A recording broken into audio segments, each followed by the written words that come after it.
Smoking causes cancer. Smoking kills. புகைப்பிடித்தல் புற்றுநோயை உண்டாக்கும் மற்றும் உயிரை கொல்லும். Consumption of alcohol is injurious to health. மது அருந்துதல் உடல் நலத்திற்கு கேடு. Be safe. Don't drink and drive. பாதுகாப்பாக இருப்பீர். மது அருந்திவிட்டு வாகனம் ஓட்டாதீர். ஹலோ நண்பர்களே, அனைவருக்கும் வணக்கம். நம்ம இன்னைக்கு பார்க்க போற சம்பவத்தை பார்க்கறதுக்கு முன்னாடி உங்ககிட்ட ஒரு விஷயத்த சொல்லிடலாம் அப்படின்னு இருக்கிறேன். நம்மளுடைய புதிய அமானுஷ கதைகள் சேனலுக்கு வரக்கூடிய அனைத்து நபர்களுக்கும் என்னுடைய அன்பார்ந்த நன்றிகள். நம்மளுடைய புதிய அமானுஷ கதைகள் சேனலை நிறைய பேர் சப்ஸ்கிரைப் பண்ணாம வீடியோ பார்த்துட்டு இருக்காங்க. அதாவது புதுசா வரக்கூடியவங்க தயவு செய்து சப்ஸ்கிரைப் பண்ணிக்கிட்டு வீடியோவும் பார்த்துருங்க. மறக்காம பெல் ஐக்கானையும் தட்டிருங்க. உங்க லைஃப்ல இத மாதிரியான அமானுஷ்ய சம்பவங்கள் ஏதாவது நடந்திருந்தா அத என்னுடைய வாட்ஸ்அப் நம்பருக்கு ஒரு வாய்ஸ் நோட்டான் மற்றும் மெசேஜ் நீங்க அனுப்பலாம். என்னுடைய வாட்ஸ்அப் நம்பரை டிஸ்கிரிப்ஷன்லயும் கொடுத்துருக்கிறேன், இந்த டிஸ்பிளேலயும் தெரியும். கண்டிப்பா ஃபாலோ பண்ணிக்கோங்க. வாங்க இன்னைக்குள்ள சம்பவத்துக்குள்ளாடி நம்ம போயிடலாம். ஒரு கதை சொல்லிட்டேன் சார். அதுல உனக்கு கதை கேட்டு பழகிடுச்சு, எனக்கு கதை சொல்லியே பழகிடுச்சு. நான் கதை சொல்றேன், நீ கேளு. இந்த சம்பவத்துக்குள்ளாடி போறதுக்கு முன்னாடி உங்ககிட்ட ஒரு சின்ன விஷயம் நான் சொல்லணும். என்ன அப்படின்னா, நம்மளுடைய செகண்ட் சேனல், அதாவது நாகா அமானுஷம் அப்படிங்கிற ஒரு சேனல் நமக்கு இருக்குது. நிறைய பேருக்கு தெரியல. ஏன் அப்படின்னா, புதிய அமானுஷ கதைகள் சேனல்ல நிறைய பேர் கேட்கறாங்க, கமெண்ட்லயே கேட்கறாங்க, ஏன் வீடியோ வரல அப்படின்னு சொல்லி கேட்டுட்டே இருக்கிறாங்க. அவங்களுக்கு நிறைய பேருக்கு தெரிய மாட்டேங்குது. நாகா அமானுஷம்னு ஒரு சேனல் இருக்குது எனக்கு. அந்த சேனல் அதாவது இதே மாதிரியான கதைகள் இருக்குது. அது மட்டும் இல்லாம நிறைய சாமிகளுடைய சம்பவங்களே நான் போட்டுக்கிட்டு வந்துட்டு இருக்கிறேன். அந்த சேனல் எதுல இருக்குது அப்படின்னு நீங்க பாத்தீங்கன்னா, நீங்க போஸ்ட் பாத்தீங்கன்னா தெரியும். என்னுடைய போஸ்ட் நான் போடுறேன் இல்லையா, அந்த போஸ்ட்ல மேல நீல கலர்ல ஒரு லிங்க் கொடுத்துருப்பேன். அந்த லிங்கை நீங்க கிளிக் பண்ணாலே அந்த சேனலுக்குள்ளாடி போயிடும். அப்படி முடியல அப்படிங்கிறவங்களுக்கு என்னுடைய சேனல் ஹோம் பேஜ், அதாவது நீங்க சேனலுக்குள்ள வந்த உடனே ஹோம் பேஜ்னு ஒன்று இருக்கும். அந்த ஹோம் பேஜை நீங்க கிளிக் பண்ணிட்டீங்க அப்படின்னா, அதை அப்படி மேல ரோல் பண்ணீங்க அப்படின்னா கீழ் பக்கத்துல நாகாமனுஷம் சேனலுடைய அந்த லிங்க்கும் இருக்கும், அதனுடைய சேனல் நேமோட எல்லாமே இருக்கும். அதை நீங்க கிளிக் பண்ணாலும் உள்ள போயிடலாம். உள்ள போய் கிட்டத்தட்ட 60 வீடியோ அதில் போட்டிருக்கிறேன். நீங்க போய் அதையும் பார்க்கலாம். அதுலேயும் நிறைய வீடியோக்கள் இருந்துட்டு இருக்குது. இதை ஒரு முக்கியமான விஷயமா சொல்லணும் அப்படின்னு நினைச்சேன், அதனாலதான் இந்த விஷயத்த சொல்லியிருக்கிறேன். வாங்க இன்னைக்குள்ள சம்பவத்துக்குள்ளாடி நம்ம போயிடலாம். இந்த சம்பவம் நடக்கக்கூடிய இடங்க, அதாவது பாண்டிச்சேரி அப்படிங்கிற ஊருக்குள்ளாடி தான் நடந்திருக்கு. அதாவது பாண்டிச்சேரி மாவட்டத்துக்குள்ளாடி தான் நடந்திருக்குது. இந்த சம்பவம் எப்படி அப்படின்னு பாத்தீங்கன்னா, நம்மளுடைய நெருங்கிய தோழர்னு சொல்லாங்க. நம்ம சேனல்ல கிட்டத்தட்ட அவர் தொடங்கின காலத்துல இருந்தே பார்த்துட்டு இருக்கிறாராம். அப்படி இருக்கக்கூடிய ஒரு நபர் தாங்க இந்த சம்பவத்தை அனுப்பியிருக்கிறாரு. அவருடைய பெயர் முத்துகிருஷ்ணன் அப்படின்னு சொல்லி அழைக்கப்படுதுங்க. அவருடைய லைஃப்ல நடந்த ஒரு அதிபயங்கரமான ஒரு அமானுஷ்ய திகில் சம்பவத்தை தான் நம்ம இன்னைக்கு பார்க்க போறோம். இந்த சம்பவம் எப்படி இருக்கும் அப்படிங்கறத நீங்க உள்ள பாருங்க. வாங்க வீடியோக்குள்ளாடி போயிடலாம். நம்மளுடைய முத்துகிருஷ்ணன் அதாவது என்ன வேலை பார்த்துட்டு இருந்தாரு அப்படின்னு பாத்தீங்கன்னா, கிட்டத்தட்ட 2003 காலகட்டத்துல அவருடைய வேலை என்ன அப்படின்னு பாத்தீங்கன்னா, இந்த அச்சகம் சொல்லி கேள்விப்பட்டிருக்கீங்களா? திருமண அழைப்புதல், அதுக்கு பிறகு எல்லா இந்த புப்புனித நீராட்டு விழா, அதன் பிறகு நிறைய விஷயங்களுக்காக அச்சகத்துல போய் அச்சடிச்சு சில பேப்பர்லாம் நோட்டீஸ் எல்லாம் வாங்கிட்டு வருவாங்க பாத்தீங்களா? அந்த மாதிரி அச்சகத்துல வேலை பார்த்துட்டு இருக்கக்கூடியவர் தாங்க நம்மளுடைய முத்துகிருஷ்ணன். முத்துகிருஷ்ணனுக்கு அப்ப வயசு, அதாவது கிட்டத்தட்ட ஒரு 19 வயசு தாங்க ஆயிருக்குது. அந்த டைம்ல என்ன ஆச்சு அப்படின்னா, 12ஆம் கிளாஸ் படிப்பை முடிச்ச நம்மளுடைய முத்துகிருஷ்ணன் இந்த வேலைக்காக அவங்க அப்பா கிட்ட கேட்கிறாரு. சரிப்பா, நானே கொண்டு சேர்த்து விடுறேன், அங்க எனக்கு தெரிஞ்ச நண்பனும் ஒருத்தன் வேலை பார்த்துக்கிட்டு இருக்கிறான், அதனால நீ அங்கே சேர்ந்துக அப்படிங்கறது மாதிரி சொல்லி கொண்டு போய் சேர்த்து விட்டுறாருங்க. அந்த இடத்துல கிட்டத்தட்ட ஒரு 6 மாத காலங்கள் நன்றாக வேலை பார்த்துக்கிட்டு இருக்கிறாரு. அதாவது இவருடைய வேலை என்ன அப்படின்னா, எடுபுடி, அதாவது டீ வாங்குறது, அந்த கூட இருக்கவங்களுக்கு எல்லாம் செய்து கொடுக்கறது, இந்த மாதிரியான எடுபுடி வேலை தாங்க பார்த்துக்கிட்டு இருக்கிறாரு. என்ன ஒரு விஷயம் அப்படின்னு பாத்தீங்கன்னா, இந்த அச்சகத்துல சில டைம்ல 7 மணிக்கே வேலை முடிஞ்சிடும் இல்லையா, ஒரு 8 மணி ஆகும், 10 மணி ஆகும், சில டைம்கள்ல 1 மணி வரைக்கும் ஆயிடும். ஆனா அந்த வேலையை முடிச்சு கொடுத்துட்டு தான் போகணும். அந்த மாதிரியான ஒரு காலகட்டம் தாங்க இந்த 2003 உங்களுக்கு நடக்கக்கூடிய அந்த சம்பவம். என்ன அப்படின்னு பாத்தீங்கன்னா, நம்மளுடைய முத்துகிருஷ்ணன் அதாவது அந்த இடத்துல வேலை பார்த்துட்டு இருக்கிறாரு. அவருக்கு அதாவது இந்த வேலையை சொல்லி கொடுக்கக்கூடிய ஒரு நபர், அதாவது அவங்க அப்பாவுடைய நண்பர் அப்படின்னு நான் சொன்னேன் இல்லையா, அந்த நபருடைய பெயர் லிங்கேஸ்வரன் அப்படின்னு அழைக்கப்படுதுங்க. அவர் தாங்க நம்மளுடைய முத்துகிருஷ்ணனுக்கு இந்த வேலைகள்லாம் எப்படி பண்ணணும், எதை எதை எப்படி செய்யணும், எதை எதை எப்படி வைக்கக்கூடாது, எதை எதை எப்படி வைக்கணும் அப்படிங்கறது மாதிரியான எல்லாமே செய்து கொடுப்பாருங்க. அது மட்டும் இல்ல, அங்க இருக்கக்கூடிய மிஷின்கள் ஏதாவது ஒண்ணு கெட்டு போயிடுச்சு அப்படின்னா உடனே ஸ்பாட்ல வேலை பார்க்கக்கூடிய ஒரு திறமையும் உள்ள அந்த லிங்கேஸ்வரன் அப்படிங்கிறவர் தாங்க. ஆனா என்ன நடக்குது அப்படின்னு பாத்தீங்கன்னா, ஒரு நாள் ஒரு சம்பவம் ஆயிருதுங்க. இந்த மாதிரியான அந்த அச்சகத்துல இருக்கக்கூடிய ஒரு மிஷின் வந்து நாசம் ஆயிருதுங்க. அப்படி அந்த அச்சகத்துல வந்து இவங்க கை அச்சு கிடையாது, மற்ற மாதிரி மோட்டார் வச்சு அடிக்கக்கூடிய மாதிரியான அச்சகம் தாங்க அது. அந்த மோட்டார்ல தாங்க ஏதோ பிரச்சனை வந்துருது. பிரச்சனை வந்த உடனே நம்மளுடைய முத்துகிருஷ்ணன் கிட்ட அந்த லிங்கேஸ்வரன் அப்படிங்கிற அந்த நபர் என்ன சொல்றாரு அப்படின்னா, நான் பொத்தான அமுக்க சொன்ன பிறகு தாண்டா நீ அமுக்கணும் அப்படிங்கிற மாதிரி சொல்லி இருக்கிறாருங்க. அவரு வந்து எந்த விஷயத்தையுமே கொஞ்சம் டிஃபரெண்டா பேசக்கூடிய ஆளு. இந்த பட்டன் அப்படின்னு சொல்ல மாட்டாரு, பொத்தான் தான் சொல்லுவாரு. அந்த சுவிட்ச் பாக்ஸ் அப்படிதான் சொல்லுவாரு. பொத்தான இந்த மாதிரி தான் அமுக்கணும், நான் சொன்ன உடனே நீ அமுக்குடா அப்படிங்கற மாதிரி சொல்லிக்கிட்டு ஒரு பாக்ஸ் மாதிரி இருந்திருக்குங்க. அதுக்குள்ளதான் அந்த மோட்டார்லாம் இருந்திருக்குது. அதுக்கு உள்ள போய் பாக்குறாருங்க. பார்த்தவரு நான் சொன்ன பிறகு தாண்டா நீ ஆன் பண்ணணும் அப்படின்னு சொல்லிட்டு போனார் இல்லையா. அப்படி உள்ள போனவரு டே ஆன் பண்றா அப்படிங்கறது மாதிரி, அதாவது பொத்தான அமுக்குடா அப்படிங்கிற மாதிரி ஒரு சத்தம் கேக்குதுங்க.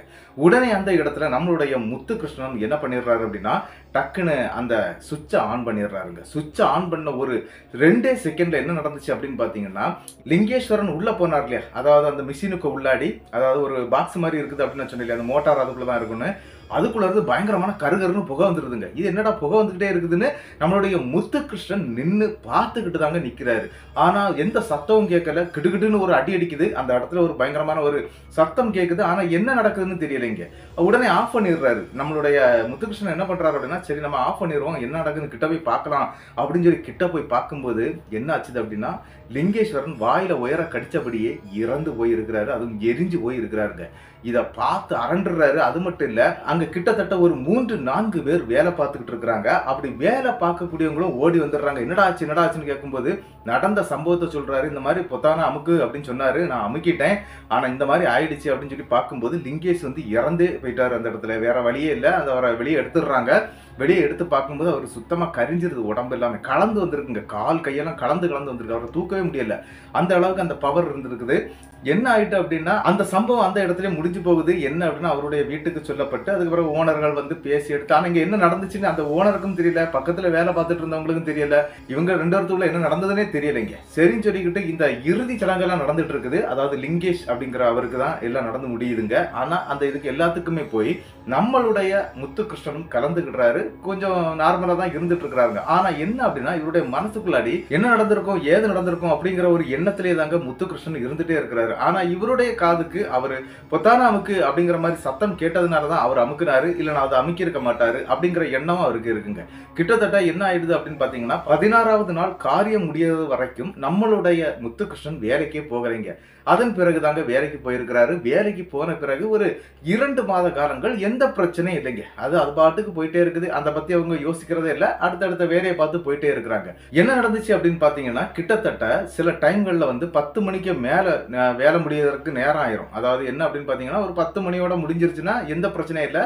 அவங்க இருக்கக்கூடிய அந்த இடம், அதாவது ஒரு 1/2 கிலோமீட்டர் தூரம் தாங்க இவருக்கு வீட்டுக்கும் இந்த அச்சகத்துக்கும் வந்து ஒரு 1/2 கிலோமீட்டர் தூரம் தான். ஆனா அவ்வளவுமே வீடுகள் தாங்க. இந்த மாதிரி காட்டு பாதைகள் எதுவும் கிடையாது. எத்தனை மணி ஆனாலும் அந்த விளையாட்டு நடந்து போயிடலாம், ஒரு பிரச்சனை இல்லைங்க. ஆனா எப்பவும் சரி, இந்த கிட்டத்தட்ட ஒரு 2-3 மாத காலங்கள் அப்படியே ஓடி போயிருது. ஆனா அதன் பிறகு இவங்களுக்கு நைட் ஒர்க் நிறைய வருதுங்க. கிட்டத்தட்ட சொல்ல போனா ஒரு 12 மணி, 1 மணி, 2 மணி வரைக்கும் ஆயிருதுங்க. அப்படியெல்லாம் வேலையை முடிச்சுக்கிட்டு நம்மளுடைய முத்துகிருஷ்ணன் வீட்டுக்கு போவாரு. ஆனா அப்படி போகும்போது ஒரு நாள் நைட்டுங்க ஒரு பிரச்சனை ஸ்டார்ட் ஆகுது நம்மளுடைய முத்துகிருஷ்ணனுக்கு. முத்துகிருஷ்ணனுடைய அப்பா, அம்மா, ஒரு அக்கா இருந்துட்டு இருக்கிறாங்க. அவங்க வீட்டில தான் இருக்கிறாங்க. ஆனா என்ன அப்படின்னா, அவங்க அப்பா வந்து கொத்தனார் வேலை பார்க்குறாரு. அதே மாதிரி அவங்க அக்கா வந்து ஒரு கடையில வேலை பார்க்குறாங்க. அவங்க அம்மா ஹவுஸ் ஒய்ஃபா தாங்க இருந்துட்டு இருக்கிறாங்க. என்ன நடந்துச்சு அப்படின்னு பாத்தீங்கன்னா, இந்த நபர் நம்மளுடைய முத்துகிருஷ்ணன் அன்னைக்கு கிட்டத்தட்ட ஒரு 2 மணியெல்லாம் ஆயிருதுங்க வேலை முடியறதுக்கு. உடனே அந்த இடத்தை விட்டு வெளியே வந்துடுறாரு. அங்க இருந்து நடந்து போக ஆரம்பிக்கிறாரு. அப்படி நடந்து போயிட்டு இருக்கும்போது அவருடைய பின்பக்கத்துல யாரோ நடந்து வர்றது மாதிரி அவருக்கு ஒரு ஃபீலிங் வருதுங்க. யாரோ நடந்து வர்றாங்களே அப்படின்னு சொல்லிட்டு திரும்பி பார்க்குறாரு. ஆனால் யாருமே இல்லை. ஏன் அப்படின்னா 10 மணி வரைக்கும் அந்த இடம் வந்து கொஞ்சம் ஆட்கள் நடமாட்டங்கள் நிறையவே இருந்துட்டு இருக்கும்.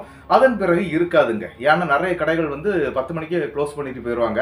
அதன் பிறகு என்ன அப்படின்னா, இவங்க இருக்கக்கூடிய அந்த வருஷம், அதாவது அந்த இடத்துல வந்து ஹோட்டல்கள் இல்லைங்க. அதாவது அந்த இடத்துல வந்து ஹோட்டல் எதுவுமே கிடையாது. அந்த ஹோட்டலுக்கு போனா இன்னும் ஒரு 1/2 கிலோமீட்டர் கூட நடக்கணுங்க. அவங்க அந்த ஜங்ஷனை விட்டு இன்னொரு இடத்துக்கு போகணும். அப்படி போனாதான் ஹோட்டலுக்கு போக முடியும். அதனால அந்த ஹோட்டல் எதுவும் இல்லாதனால நைட் நேரத்துல பெரிய ஆட்கள் அந்த இடத்துல இருக்கிறது கிடையாதுங்க. சரின்னு சொல்லிக்கிட்டு இவரும் நடக்க ஆரம்பிக்கிறாரு. மணி ஒரு 2 இருக்கும். அவர் பாட்டுக்கு நடந்து வந்துகிட்டே இருக்கிறார். ஸ்ட்ரீட் லைட்லாம் நிறைய இருக்குது. அது மட்டும் இல்லாம இந்த வீடுகள்ல இருக்கக்கூடிய லைட்டுகள் வெளிச்சங்களும் நன்றாகவே தெரியுதுங்க. சரி, நம்ம மெல்லமாக போயிடலாம் அப்படின்னு சொல்லிட்டு இவர் சாதாரணமா எப்போ நடந்து வர்ற மாதிரி நடந்து வந்துகிட்டே இருக்கிறாருங்க. அப்படி நடந்து வந்துட்டு இருக்கும்போது தாங்க இந்த விஷயத்த கவனிக்கிறாரு. ஏன்னா பின்னால ஒரு ஆள் வர்ற மாதிரி இருந்துச்சு அப்படின்னு சொல்லி திரும்பி பார்க்கறாரு. யாரும் இல்லை. சரின்னு சொல்லிக்கிட்டு கொஞ்சம் கூட நடக்கிறாரு. அப்படி மெல்ல மெல்ல நடந்துகிட்டு இருக்கும்போது மறுபடியும் ஒரு ஆள் பின்னால வர்ற மாதிரி தெரியுது. பின்னாடி திரும்பி பார்க்கறாரு. ஆனா அங்க யாருமே இல்லைங்க. சரி, நம்ம விருசா நடந்து போயிடுவோம் அப்படின்னு சொல்லிட்டு இவர் விருசா நடக்க ஆரம்பிக்கிறாரு. 1/2 கிலோமீட்டர் தானே, வேகமா நடக்க ஆரம்பிக்கிறாரு. அப்படி நடக்கும்போது மறுபடியும் அவருக்கு அந்த ஃபீல் வருது. என்ன அப்படின்னா, பின்னால யாரோ வர்றாங்க அப்படிங்கிற மாதிரி மறுபடியும் திரும்பி பார்க்கறாரு. ஆனா யாரும் இல்லை.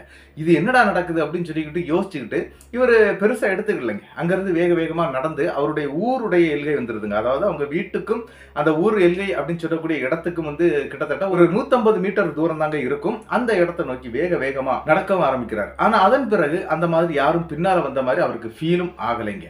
இவர் என்ன பண்றாரு அப்படின்னா, சரி நம்ம வீட்டுக்கு போயிடும் சொல்லி வீட்டுக்குள்ள போயிடுறாரு. வீட்டுல போன உடனே அங்க அம்மா தான் எப்பவுமே முழிச்சிருப்பாங்க. இவர் வரட்டும் அப்படின்னு சொல்லிக்கிட்டு அம்மாவும் முழிச்சிருக்கிறாங்க. அப்பா தூங்கிட்டு இருக்கிறாரு. அக்காவும் தூங்கிட்டு இருக்கிறாங்க. இவர் வீட்டுக்கு போன பிறகு தாங்க குளிச்சுட்டு எடுத்துட்டு சாப்பிடுவாரு. சாப்பிட்டு முடிச்சுக்கிட்டு தான் அதன் பிறகு தாங்க தூங்கதுக்கே போவாரு. அப்படி அவரு தூங்கதுக்கும் போயிடுறாரு. ஆனா அன்னைக்கு எந்த பிரச்சனையும் அவருக்கு பெருசா தெரியல. இது அவருடைய அமானுஷத்துடைய முதல் நாள் அப்படின்னு கூட சொல்லாங்க. 2வது நாளும் இதே மாதிரி லேட் ஆகுது. ஒரு 11:30 மணி தாங்க இருக்கும். அந்த நேரத்துக்கு இவருக்கு வேலை முடியுது. இவரும் அங்க இருந்து கிளம்புறாரு. அப்படி கிளம்பும் போது மறுபடியும் அதே ஃபீல் ஏற்படுது. என்ன அப்படின்னா, யாரோ பின்னால நடந்து வர்ற மாதிரியான அந்த ஃபீலிங்ஸ் அவருக்கு ஏற்படுது. சரி, யாரா இருக்கும் அப்படின்னு சொல்லி மறுபடியும் திரும்பி பார்த்து வீட்டுக்கும் வந்துடுறாருங்க. இது கிட்டத்தட்ட 1 மாத காலங்கள் இவருக்கு இப்படியே நடந்துட்டு இருக்குது. ஆனா இதை வீட்டுல அவர் சொல்லவே இல்லைங்க. இந்த மாதிரி யாரோ எனக்கு பின்னால நடந்து வர்ற மாதிரி ஃபீல் ஆகுதுன்னு அவர் சொல்லவே இல்லைங்க. அதன் பிறகு கிட்டத்தட்ட என்ன ஆகுது அப்படின்னு பாத்தீங்கன்னா, ஒரு 10 நாள் ஒரு 7 மணிக்கெல்லாம் வேலையை முடிச்சு அனுப்பிடுவாங்க. அதுக்கு பிறகு அந்த பிரச்சனை அவருக்கு வராத மாதிரி இருந்தது. அதன் பிறகும் ஒரு வேலை வருது. என்னன்னா, ஒரு பெரிய ஒர்க் எடுத்துருக்காங்க. கிட்டத்தட்ட என்ன அப்படின்னா 2 மணி ஆயிருது, 3 மணி ஆயிருதுங்க நைட் நேரத்துல. அந்த மாதிரி வேலை பார்த்துட்டு இருக்கிறதுனால இவர் என்ன பண்றாரு அப்படின்னா, அதே மாதிரி ஒரு நாள் நைட்டு கிட்டத்தட்ட ஒரு 1-1:30 மணி இருக்குங்க. அந்த நேரத்துக்கு அங்க இருந்து கிளம்புறாரு. அப்போ இவருடைய ஊரை பார்த்து 2 பேர் பைக்ல போயிட்டு இருக்கிறாங்க. தம்பி வர்றியாடா அப்படின்னு சொல்லி கேட்கறாங்க. அதாவது 3வது ஆளாட்டி நீ ஏறிக்கடா அப்படிங்கிற மாதிரி கேட்கறாங்க. ஆனா இவர் அதுக்கு சம்மதிக்கல. நீங்க போங்கண்ணே, நான் வந்துடுவேன் அப்படின்னு சொல்லிக்கிட்டு இவரும் மெல்லமா நடக்க ஆரம்பிக்கிறாரு. அப்படி நடந்துகிட்டே இருக்கும்போது அவருக்கு இன்னி ஒரு ஃபீலிங் ஏற்படுதுங்க. அப்படி என்ன ஃபீலிங் அவருக்கு ஏற்பட்டுச்சு அப்படின்னா, இந்த இறந்து போன அந்த லிங்கேஸ்வரன் அப்படின்னு நான் சொன்னேன் இல்லையா, அந்த லிங்கேஸ்வரனுங்கிற நபர் இவரு அங்க வேலை செய்துட்டு இருக்கும்போது வேலை பழக்கத்துல இந்த தோல்ல கையை போட்டுக்கிட்டே நடப்பாராங்க. அடிக்கடி இந்த பையனை, அதாவது நம்மளுடைய முத்துகிருஷ்ணனுக்கு தோல்ல கையை போட்டுட்டே நடக்கிறது ஒரு பழக்கமா வச்சிருப்பாரு. அதே மாதிரியான ஒரு ஃபீல் அவருக்கு ஏற்படுதுங்க. திடீர்னு யாரோ அந்த நள்ளிரவு நேரத்துல அவருடைய தோல்ல கையை போட்டுக்கிட்டு அவருக்கு கூடவே நடந்து வர்ற மாதிரி அவருக்கு ஃபீல் ஆகுது. அந்த தோல்ல கை போட்டா அந்த வெயிட் தெரியும் இல்லையா, அந்த மாதிரி வெயிட் தெரிஞ்ச உடனே இவர் கையை அந்த மாதிரி தட்டி விடுவாங்க இல்லையா, அத மாதிரி தட்டி விடுறாருங்க. ஆனா தட்டி விட்டாலும் அந்த கை போகவே இல்லை, அவருடைய தோல்லே தான் இருக்குதுங்க. அதை அவரால் ஃபீல் பண்ண முடியுது. அது அவர் கண்ணுக்கு தெரியலைங்க. என்னடா இது, யாரோ தோல்ல கை போட்டிருக்க மாதிரி இருக்குதே அப்படின்னு சொல்லிக்கிட்டு அப்பந்தாங்க அவர் பயத்தின் உச்சத்துக்கு போறாரு. உடனே அந்த இடத்துல இருந்து ஓடுறதுக்கு ட்ரை பண்றாருங்க. இங்க இருந்து நம்ம ஓடிடுவோம் அப்படின்னு சொல்லிக்கிட்டு அவர் காலை எடுத்து அப்படி அதை ஓடுறதுக்கான ஸ்டெப்பை வைக்கும்போது இவரை யாரோ ஸ்ட்ராங்கா பிடிச்சது மாதிரி தெரியுதுங்க. அதாவது ஓட விடாம பிடிப்பாங்க இல்லையா, அந்த மாதிரி பிடிச்ச மாதிரி தெரியுது. ஆனா மறுபடியும் தோல்ல கை போடுறாங்க. இவருக்கு அரண்டு போயிருது. ஐயோ, நம்ம ஏதோ பெரிய பிரச்சனையில மாட்டிக்கிட்டோம் அப்படின்னு நினைச்சு பயப்படுறாரு. இவங்க வீட்டுல முருகப்பெருமான தாங்க இவங்க தீவிர பக்த நாட்டு கும்பிட்டு இருக்கிறாங்க. அதனால முருகா முருகான்னு கூப்பிட ஆரம்பிச்சிடுறாங்க. இந்த முருகா முருகான்னு கூப்பிட்ட உடனே இந்த பிடி விட்டுருது. அங்க இருந்து ஓட ஆரம்பிக்கிறாருங்க வீட்டை பார்த்து. வீட்டுக்கு சேர்ந்துடுறாரு. வீட்டுக்கு வந்தவருக்கு இது அந்த மூச்சு வாங்கும் இல்லையா, அந்த மாதிரி மூச்சு வாங்கிட்டே இருக்கும்போது அவங்க அம்மா கேட்கறாங்க, என்னடா ஆச்சு, ஏன்டா இப்படி ஓடி வந்திருக்கிற அப்படின்னு சொல்லும்போது வீட்டுக்கு உள்ளாடி கூட்டிட்டு போய் அவருக்கு நடந்த விஷயத்த அவங்க அம்மா கிட்ட அப்படியே ஒண்ணு விடாம எடுத்து சொல்றாருங்க. இதை கேட்டோடனே அவங்க அம்மாவுக்கு அரண்டுறது. என்னடா சொல்ற அப்படின்னு சொல்லி கேட்கறாங்க. யாரோ என் தோல்ல கை போட்டாங்கம்மா. ஆனா இந்த தோல்ல கை போடக்கூடிய பழக்கம் இறந்து போன அந்த லிங்கேஸ்வரன் அப்படிங்கிற அந்த நபருக்கு தாமா இந்த மாதிரி பழக்கம் உண்டு. அப்பாவுடைய நண்பர் அப்படின்னு சொன்னார் இல்லையா, அவருக்கு தான் இந்த பழக்கம் உண்டு. என் தோல்ல கை போடுவாரு. அதே மாடுலேஷன்ல தாமா இந்த தடவை என் தோல்ல கை போட்டிருந்தாங்க. அது யாருன்னு தெரியல, என் பார்வைக்கு இந்த லிங்கேஸ்வரனா இருக்குமோன்னு ஒரு பயமா இருக்குதுமா அப்படிங்கறது மாதிரி எல்லாம் அவங்க அம்மா கிட்ட சொல்லிடுறாங்க. அவங்க அம்மாவும் உடனே அவங்க அப்பாவை எழுப்பி விஷயத்த சொல்லிடுறாங்க. இந்த மாதிரி இருக்குதான் பையன் பையனுக்கு ஏதாவது ஒண்ணு பாருங்க அப்படிங்கறது மாதிரி சொல்றாங்க.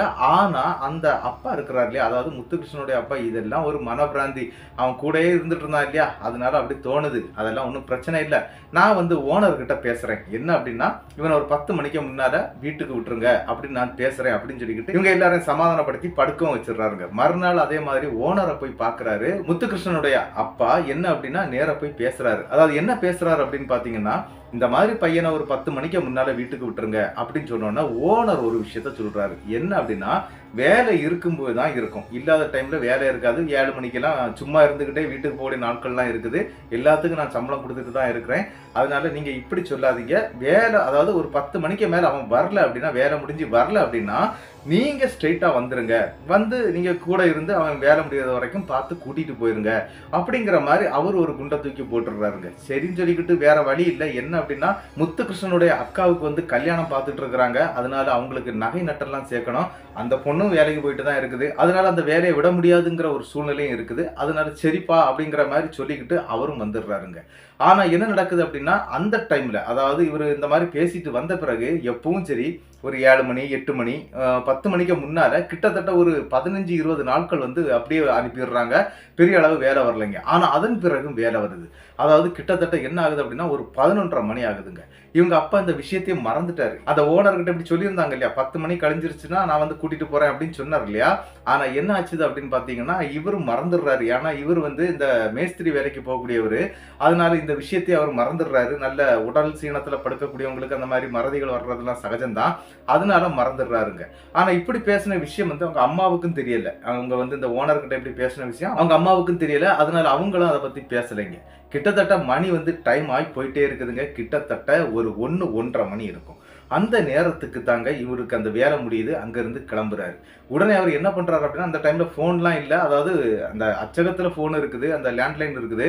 ஆனா அவங்க வீட்டுல கிடையாது. முத்துகிருஷ்ணனுடைய வீட்டுல எல்லாம் போன் கிடையாதுங்க. அதனால என்ன நடந்துச்சு அப்படின்னு பாத்தீங்கன்னா, முத்துகிருஷ்ணன் நடந்து போய் தான் ஆகணும். அந்த நேரத்துக்கு அந்த ஓனர் கேட்கிறாரு, தம்பி நான் வந்து உன்னை கொண்டு விடட்டுமாப்பா அப்படின்னு கேட்கும்போது, வேண்டானே நான் போயிடுவேன் அப்படின்னு சொல்லிக்கிட்டு இவர் நடக்க ஆரம்பிக்கிறாரு. ஆனா ஒரு விஷயம் என்ன அப்படின்னு பாத்தீங்கன்னா, இந்த அச்சக ஓனருடைய வீடு வந்து இந்த அச்சக ஆபீஸ் இருக்கு பாத்தீங்களா, அதனுடைய பின்பக்கத்துல இருக்குங்க. அதாவது ஒரு காம்பவுண்டு இடையில வச்சிருப்பாங்க.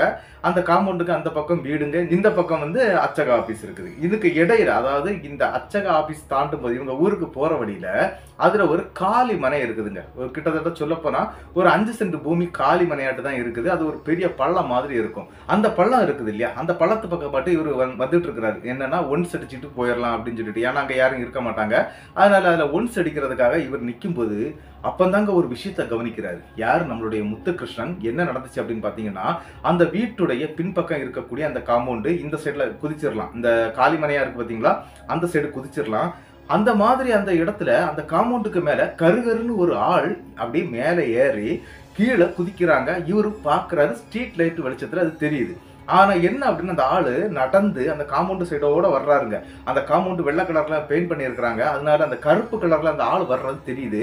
அப்படியே அந்த ரோட்டு சைடு வரும்போது அப்படியே புகை மாதிரி மறையிறத தத்ரூபமா பாக்குறாருங்க நம்மளுடைய முத்துகிருஷ்ணன். முத்துகிருஷ்ணன் பார்த்தவருக்கு என்ன ஆயிட்டு அப்படின்னா, இது என்னது அப்படின்னு சொல்லிக்கிட்டு பயத்துல அங்க இருந்து ஓட்டம் பிடிக்கிறாருங்க. ஏன்னா அவருக்கு கண்ணுக்கே தெரிஞ்சிடுச்சு. அங்க இருந்து ஓடுறாரு. வேகமா ஸ்ட்ரைட்டா வீட்டுக்கும் வந்துடுறாருங்க. வீட்டுக்கு வந்து தன்னுடைய அம்மா கிட்ட எல்லா விஷயத்தையும் சொல்றாரு. இந்த மாதிரி நான் பார்த்தேம்மா, அப்படி ஒரு உருவம் அங்க இருந்து வந்தது, அது அந்த ஆபீஸுக்குள்ள இருந்தாமா வந்தது அப்படிங்கறது மாதிரி எல்லாம் சொல்றாரு. இதை கேட்டுக்கிட்டு அவங்க அம்மாவும் நல்லா பயந்துடுறாங்க. உடனே ஹஸ்பண்டை எழுப்புறாங்க. எழுப்பி நீங்க அழகா போய் கூட்டிட்டு வந்திருக்கலாம், இந்த மாதிரி படுத்துட்டீங்களே அப்படி இப்படின்னு சொல்லி அவங்கள திட்டிட்டு தான் எழுப்புறாங்க. எழும்புன அவங்க அப்பா என்ன கேட்கிறாரு அப்படின்னா, நீ கண்ணால பாத்தியாடா? ஆமா நான் கண்ணால பார்த்தேன், அது இப்படி வந்துச்சு, நான் அதை பார்த்து பயந்துட்டேன் அப்படிங்கிற மாதிரி பேசுறாரு. சரிப்பா ஒண்ணு இல்ல, நம்ம பூஜாரையில இருந்து கொஞ்சம் திருநூறு எடுத்து நெற்றிலையும் போட்டு கொஞ்சம் வாயிலையும் போட்டுக்கடா அப்படிங்கிற மாதிரி சொல்லிக்கிட்டு அவரும் என்ன பண்றாரு அப்படின்னா, அதே மாதிரி தாங்க நம்மளுடைய முத்துகிருஷ்ணன் குளிச்சுட்டு எடுத்துட்டு அந்த சாமியை கும்பிட்டுட்டு தாங்க படுக்கிறாரு. திருநூறு எல்லாம் போட்டுட்டு தான் படுக்கிறாரு. ஆனா என்ன நடந்துச்சு அப்படின்னு பாத்தீங்கன்னா, கிட்டத்தட்ட விடிய காலையில ஒரு 3:30 மணி இருக்குங்க. அந்த நேரத்துல தான் நம்மளுடைய முத்துகிருஷ்ணனுக்கு ஒரு அதிபயங்கரமான ஒரு கனவு ஒண்ணு வருதுங்க.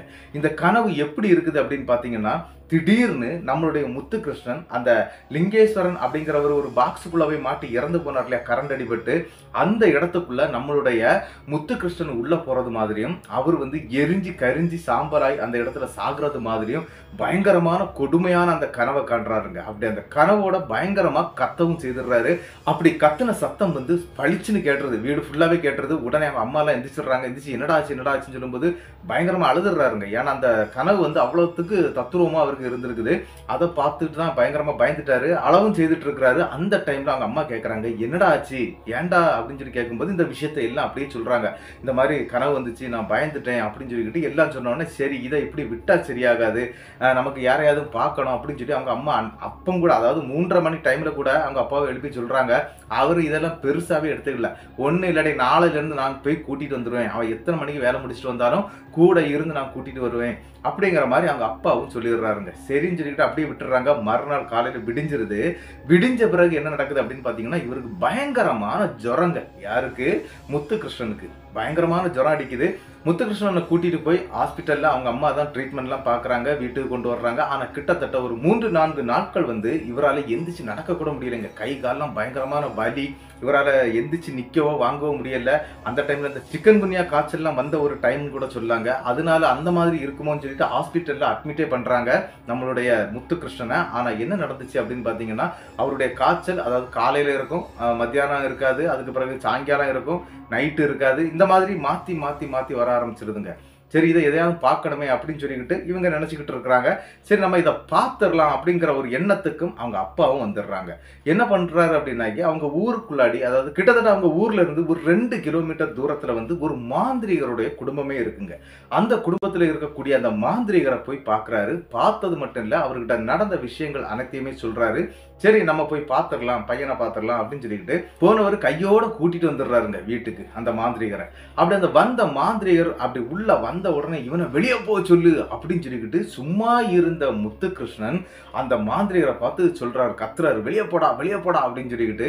ஆனா அப்பந்தான் ஒரு விஷயம் புரியுது அவனுடைய உடம்புல, அதாவது முத்துகிருஷ்ணனுடைய உடம்புக்குள்ளாடி வேற என்னதோ ஒண்ணு இருக்குது அப்படிங்கிறத அந்த இடத்துல அவங்க அப்பாவும் புரிஞ்சுக்கிடுறாங்க, அவங்க அம்மாவும் புரிஞ்சுக்கிடுறாங்க. என்ன நடந்துச்சு அப்படின்னு பாத்தீங்கன்னா, அந்த மாந்திரிகர் வந்து அப்படி உட்கார்ந்து கொஞ்சம் திருநீர் அள்ளி அப்படி முகத்திலே வீசி விட்டுறாருங்க. அப்படி வீசி விட்ட உடனே என்ன நடந்துச்சு அப்படின்னு பாத்தீங்கன்னா, இவரை டப்புன்னு மயக்கம் போட்டு கீழே விழுந்துடுறாரு. விழுந்தவரை மறுபடியும் தண்ணீர் தெளிச்சு எழுப்புறாங்க. எழுப்பி அப்படி கேட்கறாங்க, என்னடா ஆச்சு அப்படின்னு சொல்லி கேட்கும்போது அந்த இடத்துல நம்மளுடைய முத்துகிருஷ்ணன் அப்பந்தாங்க ஒரு சுய நினைவுல வந்த மாதிரி இருக்கிறாரு.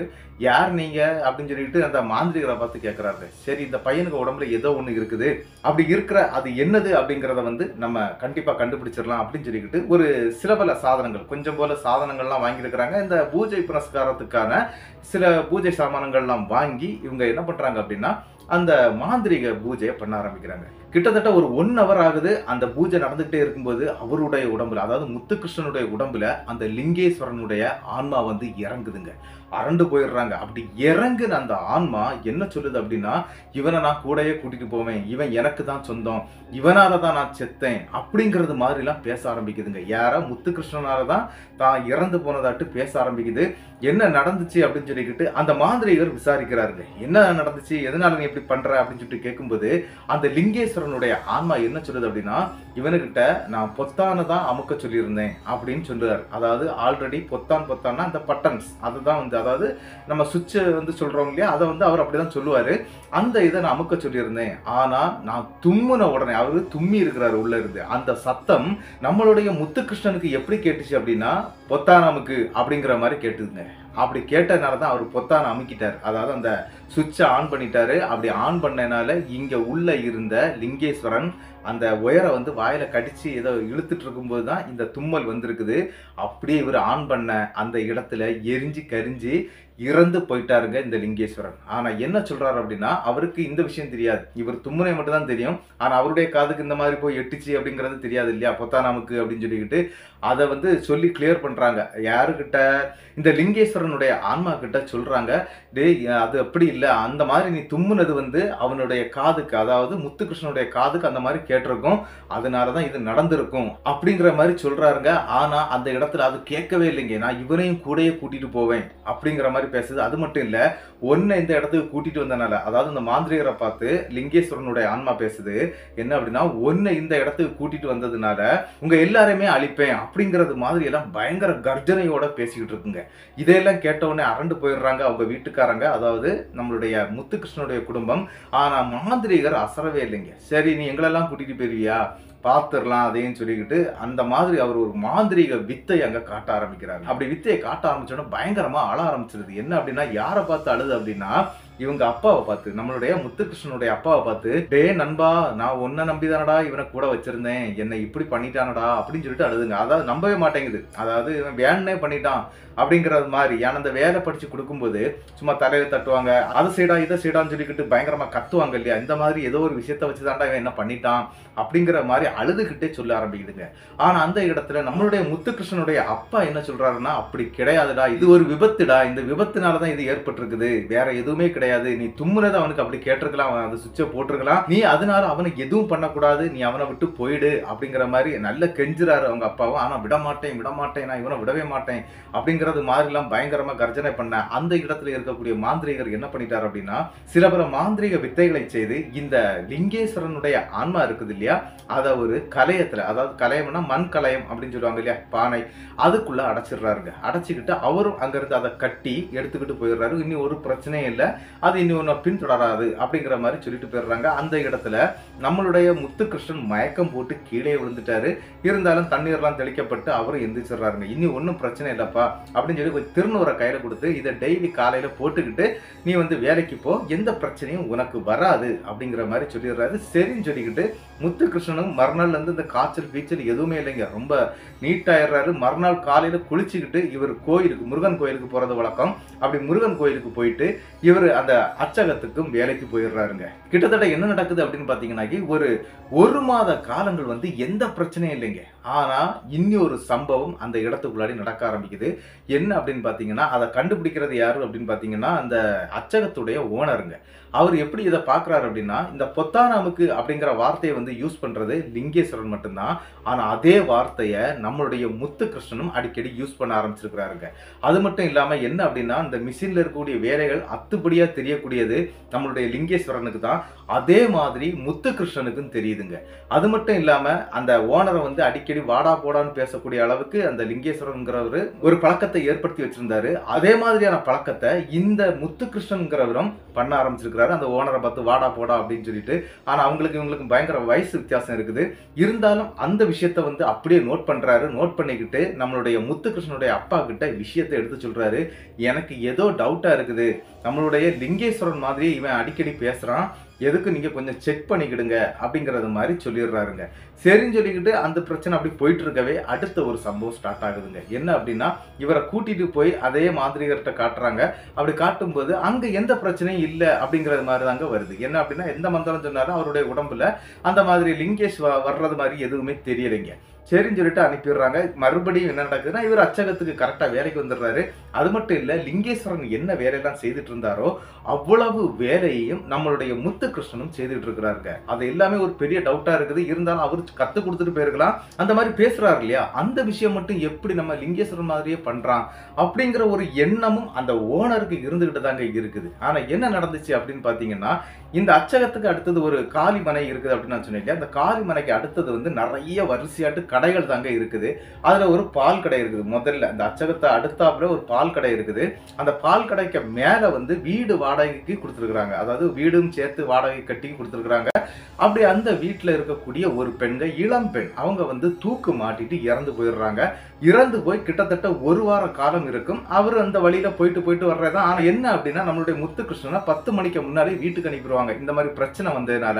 ஆனா அன்னைக்கு பெரிய ஒர்க்கு, அந்த அச்சகத்துக்கு 2 பேர் வரணும், அவங்க வரவே இல்லை. அதாவது வேலைக்கு வரக்கூடியவங்க, எக்ஸ்ட்ரா இருக்கக்கூடியவங்க, அவங்க வரல. அதனால முத்துகிருஷ்ணன் நின்றுதான் அதை முடிச்சு கொடுக்க வேண்டிய ஒரு கட்டாயத்துக்கும் பேர்ல வேலையும் பார்த்துட்டு இருக்கிறாரு. அன்னைக்கு ஒரு 1:30 மணி இருக்குங்க வேலை முடிகிறதுக்கு. நம்மளுடைய முத்துகிருஷ்ணனும் அங்க வேலையை முடிச்சுக்கிட்டு அங்க இருந்து கிளம்புறாருங்க. அப்படி கிளம்பும் போது என்ன நடந்துச்சு அப்படிங்கிறது அவருக்கு தெரியல. ஆனா அவருடைய பின்னால மறுபடியும் யாரோ நடந்து வர்ற மாதிரி அவருக்கு ஃபீல் ஆயிருக்குது. அப்படி ஃபீல் ஆனது மட்டும் இல்லாம இன்னொரு விஷயம் என்ன அப்படின்னா, இப்ப நடந்து வந்துட்டு இருக்கிறது ஒரு பெண்ணுடைய அந்த தோற்றம்னு சொல்லலாம். அது மட்டும் இல்லாம கொலுசு சத்தம் கேக்குதுங்க. இவருக்கு பின்னால கொலுசு போட்டிருக்காங்க. அப்ப அது பெண் தான் அப்படிங்கறத அவரால் கண்டுபிடிக்க முடியுது. சரி, நம்ம பின்னால திரும்பி பார்க்கணுமா வேண்டாமா அப்படிங்கிற ஒரு எண்ணத்திலே இவர் நடந்துட்டு இருக்கிறார். ஆல்ரெடி இந்த லிங்கேஸ்வரனால இந்த மாதிரி பிரச்சனை வந்துச்சு இல்லையா, அந்த ஒரு எண்ணத்தை மனசுல வச்சுக்கிட்டு திரும்பியே பார்க்கலைங்க. இவர் நடந்துட்டே இருக்கிறாரு. ஆனா இவர் எவ்வளவு வேகமா நடக்கிறாரோ அதே வேகத்துல அந்த பெண்ணுடைய கொலுசு சத்தமும் பின்னால கேட்டுக்கிட்டே இருக்குங்க. சரின்னு சொல்லி இவர் வீட்டுக்கும் வந்து சேர்ந்துடுறாருங்க. அதாவது நள்ளிரவு ஆனாலும் வீட்டுக்கு வந்துடுறாரு. திரும்பியே பார்க்கல. ஆல்ரெடி இந்த மாந்திரிகர் சொல்லியிருக்கிறாரு, இந்த மாதிரி ஏதாவது சத்தம் கேட்டுச்சுன்னா நீ பின்னால திரும்பி பார்க்காத அப்படின்னு சொல்லியிருக்கிறாரு. அதனால இவர் திரும்பி பார்க்காம வீட்டுக்கு வந்துடுறாருங்க. வீட்டுக்கு வந்தவர் நள்ளிரவு கிட்டத்தட்ட ஒரு 2 மணி இருக்குங்க. நல்ல சாப்பிட்டு தூங்குனவர் நள்ளிரவு அந்த 2 மணிக்கு பயங்கரமா அலறிக்கிட்டு எந்திக்கிறாருங்க. என்ன அப்படின்னு சொல்லிக்கிட்டு அவங்க அம்மாவும் அவங்க அப்பாவும் ஓடி போய் கேட்கறாங்க, என்னடா மறுபடியும் என்னடா ஆச்சுது அப்படின்னு சொல்லி கேட்கறாங்க. அந்த டைம்ல தாங்க ஒரு விஷயத்தை அவர் சொல்றாரு. என்ன அப்படின்னா, ஒரு பயங்கரமான கனவு கண்டிருக்கிறாருங்க. அதாவது ஏதோ ஒரு பெண்ணுடைய பின்னால நடந்து போறது மாதிரியும் இவர் போயிட்டு இருக்கிறாரு. அப்படி போன அந்த பெண் வந்து என்ன பண்றாங்க அப்படின்னா, திடீர்னு ஒரு வீட்டுக்குள்ள போய் ஃபேன்ல தூக்க மாட்டி, அதாவது இவரை நம்மளுடைய முத்துகிருஷ்ணனை அந்த தூக்கல மாட்டி தொங்க விடுற மாதிரி ஒரு கனவுங்க. அரண்டு கத்திட்டாரு. அந்த விஷயத்தை தான் இப்ப எடுத்து சொல்லிட்டு இருக்கிறாரு அவங்க அப்பா அம்மா கிட்ட. என்னடா உனக்கு மட்டும் இந்த மாதிரி நடந்துகிட்டே இருக்குது, இது என்ன இளவுன்னு தெரியலையே அப்படிங்கிற மாதிரி அவங்க வீட்டுல இருக்கவங்க எல்லாம் கத்திட்டாங்க. இருந்தாலும் அந்த இடத்துல இவங்களுக்கு ஒரு பயம் இருக்குது. என்ன அப்படின்னா, இந்த மாதிரி வேற ஏதாவது பிரச்சனை ஆயிடக்கூடாதே அப்படின்னு சொல்லிக்கிட்டு ஆல்ரெடி எப்பவும் சரி 10 மணிக்கு முன்னால வீட்டுக்கு வரக்கூடியவன் அன்னைக்கு கொஞ்சம் லேட்டா வேற வந்துட்டான், ஒருவேளை மறுபடியும் வந்துருச்சோ அப்படிங்கிற ஒரு பயத்தோட தாங்க அவங்க இதெல்லாம் பாக்குறாங்க. சரின்னு சொல்லி மறுநாள் காலையில எந்திரிச்ச உடனே நம்மளுடைய முத்துகிருஷ்ணன் என்ன பண்ணுவார் அப்படின்னா, பால் பாக்கெட்டு வாங்கிட்டு வர்றது வழக்கங்க. ஆனா நடந்துதான் வருவாரு, நடந்துதான் போவாருங்க. ஆனா அன்னைக்கு அவங்க அப்பாவுடைய சைக்கிள் எடுத்துக்கிட்டு அந்த பால் வாங்க போறாரு. எங்க போறாரு அப்படின்னா, இவங்க அச்சகத்துக்கு பக்கத்துல இருக்கக்கூடிய அந்த பால் கடை, அதாவது அங்க போய் தாங்க ஒரு பால் வாங்குவாரு. பால் வாங்கினவர், அதாவது 1/2 லிட்டர் பாலை வாங்கியிருக்கிறாரு. கவர் பால் தாங்க. அந்த கவர் பாலை வாங்கி அப்படியே வாயில வச்சு கடிச்சிருக்கிறாருங்க. கடிச்சு அந்த பால் வந்து அப்படி பொட்டி அப்படி வாயோட வடியுது. அது வந்து அப்படி இந்த அவர் போட்டிருக்கக்கூடிய ட்ரெஸ் எல்லாம் அப்படி நனையுதுங்க. அப்படி நனைஞ்சுக்கிட்டு இருக்கவே பக்கத்துல தாங்க இந்த மேல வீட்டுல இருக்கக்கூடிய அந்த ஸ்டேர் கேஸ் போகுது. அந்த ஸ்டேர் கேஸுக்கு மேல அப்படியே நடக்க ஆரம்பிக்கிறாரு. ஏன் இந்த பையன் இங்க போறான் அப்படின்னு சொல்லி பால் கடைக்காரர் வரைக்கும் சத்தம் போட்டுருக்காரு. டே எங்கடா போற அப்படின்னு சொன்னோன்னா இப்படி கையை வச்சுக்கிட்டு அந்த அளவு போயிருக்குங்க. மேல போயிருக்கு. மேல போன உடனே என்ன அப்படின்னா, அங்க அந்த இறந்து போன பெண்ணுடைய வீடு தாங்க மேல இருக்குது. அந்த தூக்கு மாட்டிட்டு இறந்தாங்க இல்லையா, அந்த பெண்ணுடைய வீடு தான் மேல இருக்குது. அங்க அப்பாவும் அம்மாவும் அங்க உட்கார்ந்துட்டு இருக்கிறாங்க. அவங்கள போய் பார்த்து, அப்பா அம்மா நான் ஏன் செத்தேன்னு தெரியுமா, நான் ஏன் செத்தேன்னு தெரியுமா அப்படின்னு சொல்லி பேச ஆரம்பிச்சிட்டாருங்க. இவங்களுக்கு, அதாவது அந்த பெண்ணுடைய அப்பா அம்மாவுக்கு, இங்க யாரு இந்த பையன், எதுக்கு இங்க வந்து இதெல்லாம் பேசிட்டு இருக்கிறான், ஆல்ரெடி இப்பதான் என் மகன் இறந்து போனா, இந்த பிரச்சனையில இது வேறையா அப்படிங்கிற மாதிரி அவங்க யோசிச்சுக்கிட்டே இருக்கிறாங்க. என்ன சொல்லணும்னு தெரியல. வெளியில வந்துடுறாரு. அந்த பெண்ணுடைய அப்பா இருக்கிறாரு இல்லையா, அவர் கீழே இறங்கி வந்துடுறாரு. கீழே வந்து அந்த பால் கடைக்காரர்கிட்ட கேட்கறாரு, யார் இந்த பையன் அப்படின்னு சொன்னோன்னா, இந்த ஊருக்குள்ள உள்ள பையன் தான், அவங்க வீட்டு அட்ரஸ் எனக்கு தெரியும், நான் தர்றேன், அவங்க அப்பா அம்மாவை கூட்டிட்டு வாங்க அப்படின்னு சொல்லி அந்த வீட்டுடைய அந்த அப்பாவும் அம்மாவும், அந்த பெண்ணுடைய இறந்து போன அந்த பெண்ணுடைய அப்பாவும் அம்மாவையும் உடனே அங்க அனுப்பி வைக்கிறாரு. அவங்க 2 பேரும் போய் நம்மளுடைய முத்துகிருஷ்ணனுடைய அப்பாவும் அம்மாவையும் கூட்டிட்டு வந்துடுறாங்க. உங்க மகன் இந்த மாதிரி பண்ணிட்டு இருக்கிறான், என்ன நடக்குதுன்னு எங்களுக்கு தெரியல, சீக்கிரம் வாங்க அப்படின்னு சொல்லி கூட்டிட்டு வந்துடுறாங்க. அப்படி கூட்டிட்டு வந்து அங்க மேல வந்து பார்க்கும்போது இவர் அந்த பால் பாக்கெட்டை அப்படி வாயில கடிச்சு வச்சுக்கிட்டு அந்த பெண் படுக்கக்கூடிய அந்த பெட்ரூமுக்குள்ளாடி அந்த பெட்ல உட்கார்ந்து இருக்கிறாருங்க நம்மளுடைய முத்துகிருஷ்ணன். அதை பார்த்து அவங்க அப்பா அம்மா அரண்டு போயிடுறாங்க. என்னடா ஏன்டா அப்படி பண்ற அப்படின்னு சொல்லி கேட்கும்போது, நீங்க யாரு, நீங்க எதுக்கு எங்க வீட்டுக்குள்ள வந்து கேக்குறீங்க அப்படிங்கறது மாதிரி முத்துகிருஷ்ணன் பேச ஆரம்பிச்சிருக்கிறாரு. அவங்க அப்பாவுக்கு நல்ல கோவம் வந்துருச்சு. பொலியர்னு ஒரு அறை விட்டுருக்கிறாரு. அரைஞ்ச அறையில அந்த இடத்துல மயங்கி கீழே விழுந்துடுறாரு. அதன் பிறகு நினைவு திரும்பின நம்மளுடைய முத்துகிருஷ்ணன், நான் எப்படி இங்க வந்தேன் அப்படின்னு கேட்கிறாருங்க. அதன் பிறகுதான் ஒரு விஷயம் தெரிய வருது. அங்க இறந்து போன அந்த பெண்ணுடைய ஆன்மா தான் இந்த பையனை, அதாவது நம்மளுடைய முத்துகிருஷ்ணனை மேல இழுத்துட்டு போயிருக்குது அப்படிங்கிற விஷயம் தெரிய வருது. இருந்தாலும் அந்த இடத்துல கரகரான்னு இழுத்துட்டு வந்துடுறாரு அவங்க அப்பா. முத்துகிருஷ்ணனுடைய அப்பா வந்து நேர வீட்டுக்கு கூட்டிட்டு வந்துடுறாரு. வீட்டுக்கு கூட்டிட்டு வந்துட்டு பொலிர்னு அறைய ஆரம்பிச்சிட்டாரு. நீ என்னடா பண்றேன்னா, அதுக்கு பிறகு அவங்க அம்மா வந்து குறுக்க விழுந்துதாங்க சமாளிச்சிருக்கிறாங்க. பையனுக்கு வேற ஏதோ பிரச்சனை இருக்குது, நீங்க ஏன் இதை பண்றீங்க அப்படின்னு சொல்லிட்டு கத்தி இருக்கிறாங்க. என்ன நடக்குது அப்படின்னு பாத்தீங்கன்னா, அதே மாந்திரிகரை போய் இவங்க தேடி போறாங்க. போய் பார்த்துடுறாங்க. பார்த்தது மட்டும் இல்ல, மாந்திரிகர்கிட்ட இந்த விஷயங்கள் அனைத்தையும் சொல்றாங்க. இந்த மாதிரி 2வது ஏதோ ஒண்ணு வந்திருக்குது, என்ன இளவுன்னு தெரியல, இந்த மாதிரி அந்த இறந்த வீட்டுக்குள்ள போய் இருந்து இந்த மாதிரி பண்ணிட்டான் அப்படிங்கிற மாதிரி சொன்ன உடனே அந்த மாந்திரிகர் என்ன பண்றாரு அப்படின்னா, சரி வா பார்த்துக்கலாம் அப்படின்னு சொல்லிக்கிட்டு மறுபடியும் அவங்க வீட்டுக்கு, மாந்திரிகருடைய வீட்டுக்கே அவங்கள கூட்டிட்டு வர, அதாவது முத்துகிருஷ்ணனை கூட்டிட்டு வர வச்சு ஒரு பெரிய மாந்திரீக பூஜையை பண்றாங்க. இந்த மாந்திரீக பூஜை பண்ணும்போது தாங்க ஒரு பெரிய விஷயமே தெரிய வருது. என்ன அப்படின்னு பாத்தீங்கன்னா, இந்த லவ் ஃபெயிலியர்ல தாங்க அந்த பெண் இறந்து போயிருக்கிறாங்க, தூக்கு மாட்டி இறந்துருக்கிறாங்க. ஆனா அது லவ் பண்ணது யாரு அப்படின்னு கேட்டீங்கன்னா, நம்மளுடைய முத்துகிருஷ்ணனை தாங்க. ஆனா முத்துகிருஷ்ணன் என்ன சொல்லிட்டாரு அப்படின்னா, அந்த பெண்ணுகிட்ட, எனக்கு ஒரு அக்கா இருக்கிறாங்க, அவங்கள கல்யாணம் பண்ணி கொடுக்கணும், ஆல்ரெடி நாங்க வாடகை வீட்டில் தான் இருந்துட்டு இருக்கிறோம், எங்களுக்கு சொந்தமா இடம் இருக்குது, அதுல வீடு போடணும், அதெல்லாம் போட்டு நான் கொஞ்சம் செட்டில் ஆன பிறகுதான் இந்த கல்யாண பேச்சு, லவ் அப்படிங்கிற எல்லா விஷயத்துக்கும் என்னால வர முடியும். அல்லாம எனக்கு இப்ப யாரையும் லவ் பண்ணக்கூடிய மூடும் இல்ல, கல்யாணம் பண்ணக்கூடிய மூடும் இல்ல அப்படிங்கறது மாதிரி இவரு தாங்க சொல்லியிருக்கிறாரு. ஆனா இந்த பெண் வந்து என்ன பண்ணிட்டாங்க அப்படின்னா, எந்த லெட்டரும் எழுதி வைக்காம தான் இறந்து போயிட்டாங்க. நான் ஒரு பையனை லவ் பண்ணேன் அப்படிங்கிற மாதிரி அவங்க அம்மா கிட்ட மட்டும்தான் சொல்லியிருக்கிறாங்க. அந்த பையன் ஏமாத்திட்டான் அப்படின்னு சொல்லிட்டு தாங்க இந்த பெண் இந்த மாதிரி தற்கொலை பண்ணி இறந்து போயிருக்கிறாங்க. ஆனா என்ன ஆயிட்டு அப்படின்னா, நம்மளுடைய முத்துகிருஷ்ணன் இதை பெருசாவே எடுத்துக்கல. அந்த பெண்ணை பத்தின எந்த விஷயமும் அவருக்கு தெரிய வேண்டாம் அப்படிங்கறது மாதிரி நினைச்சுக்கிட்டாருங்க.